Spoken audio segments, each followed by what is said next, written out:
தனுஷ் டைரக்ஷன்ல தனுஷ் நடிச்சு வெளியே இருக்க ராயன் படத்தோட ரிவ்யூ தான் பார்க்க போறோம். இந்த படம் எப்படி இருக்கு, இந்த படத்துல இருக்க பிளஸ் என்ன மைனஸ் என்ன, இந்த படத்துக்கு போலாமா வேணாமான்னு உங்களுக்கு ஒரு ஐடியா கிடைக்கணும்னா இந்த வீடியோவை ஸ்கிப் பண்ணாம ஃபுல்லா பாருங்க. முதல்ல இந்த படத்தோட கதை என்னன்னு பார்த்தரலாம். தனுஷ் அவருக்கு 2 தம்பி ஒரு தங்கச்சி. இவங்க அப்பா அம்மா தனுஷ் சின்ன பையனா இருக்கும் போதே காணாம போயிடுறாங்க. இதனால 2 தம்பியும் தங்கச்சியும் இவரே வளர்த்துறாரு. இவங்க 4 பேரும் சென்னைக்கு வராங்க. அங்க இருந்து சின்ன சின்ன வேலை பார்த்து இப்ப சென்னையில ஒரு ஃபாஸ்ட் ஃபுட் கடை வச்சிருக்காங்க. இப்படி எல்லாமே நல்லா போய்கிட்டு இருக்கு. இந்த டைம்ல ஹீரோவோட பெரிய தம்பினால ஒரு பிரச்சனை வருது. அந்த பிரச்சனையோட முடிவு என்னன்றது அந்த படத்தோட மொத்த கதை. இப்ப இந்த படத்தோட கதையை பத்தி பார்த்தாச்சு. இந்த படத்துல எந்த அளவுக்கு பாசிட்டிவான விஷயங்கள் இருக்கோ அதே அளவுக்கு இந்த படத்துல நெகட்டிவான விஷயங்கள் இருக்கு. அதெல்லாம் என்னன்னு நம்ம இப்ப பார்க்கலாம்.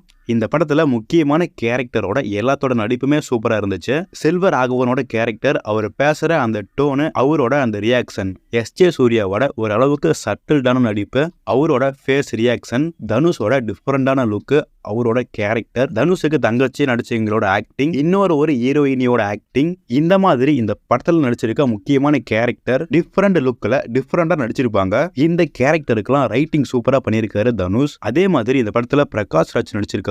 இருந்தும் இல்லாத மாதிரி தான் இருக்கு அவரோட கேரக்டர். அவரு இந்த படத்துக்கு எதுக்குன்னு தெரியல.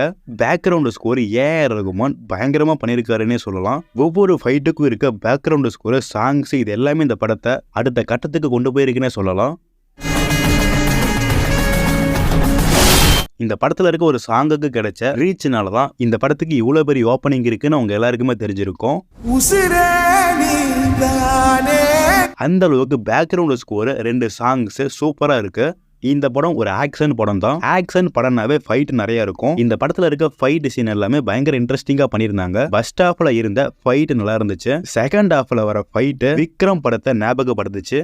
இந்த மாதிரி இந்த படத்தை கம்பேர் பண்றதுக்கு 2-3 தமிழ் பெரிய படமே இருக்கு. புதுசா ஏதோ ஒண்ணு எதிர்பார்த்து இந்த படத்துக்கு வர வேணாம். ஏன்னா ஆல்ரெடி பார்த்து தெரிஞ்ச விஷயமா தான் இருக்கும் இந்த படத்துல இருக்க எல்லா சீனுமே. சினிமோட்டோகிராஃபி, லைட்டிங் ஒர்க் எல்லாமே சூப்பரா பண்ணிருந்தாங்க. லைட்டிங் கலர் நல்லா இருந்தாலுமே டார்க் லைட்டிங் ஃபீல் ஒரு மாதிரி நெருடலா இருந்துச்சு. இந்த படத்தோட ஃபர்ஸ்ட் ஹாஃப் ஓரளவுக்கு நல்லாவே கொண்டு போயிருந்தாங்க. இந்த படத்தோட செகண்ட் ஹாஃப் சொதப்பிட்டாங்கன்னு சொல்லலாம். ஏன்னா அந்த அளவுக்கு ஒரு ஏமாற்றமா இருந்துச்சு ஃபர்ஸ்ட் ஹாஃப் பார்த்துட்டு செகண்ட் ஹாஃப் பாக்குறதுக்கு. செகண்ட் ஹாஃப்ல இந்த படத்தோட குறிக்கோள் இதுதான்ட்டு எதுவுமே இல்ல, படம் பாட்டுக்கு ஃப்ளோவா போயிட்டு இருக்கு. இன்டர்வல்ல ஒரு ட்விஸ்ட் வரும். அந்த ஒரு ட்விஸ்டே இந்த படத்தை சுவாரஸ்யமா ஆக்கும்னு வச்சிருக்காங்க. அந்த ட்விஸ்டே இந்த படத்தை சுவாரஸ்யமா ஆக்கல, இந்த படத்தை சொதப்பி தான் விட்டுச்சு. ஏன்னா நம்ப முடியாத ஒரு ட்விஸ்டா இருக்கு. அதுக்கப்புறம் இந்த படம் கனெக்டே ஆகல. எப்படா படம் முடியும்னு ஆகி போச்சு. தனுஷ் ஒரு கடை வச்சிருக்காரு.